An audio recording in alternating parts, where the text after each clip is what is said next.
Hey everyone, it's Dr. DeCubellis here. I wanted to talk about some of the important things you need to remember when you're in a car accident. And I know that when you're in a car accident, it's a very stressful situation. You can kind of be a little panicked. That's okay, that's normal, those things happen. And that's exactly why I have these accident cards. I want to give these out to anyone who wants one. They're totally free, but what they do is they kind of walk you through what to do if you're in an accident. It also, on the back, lists all the information you're going to want to get from the other driver.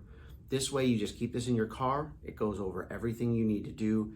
Nice and handy. You can write right on it all the information you need, and this way you don't have to worry if you forgot anything. This goes over all the details. We want to make sure that when you're in a car accident, you get the best kind of advice, but also the best treatment you need for whatever's going on.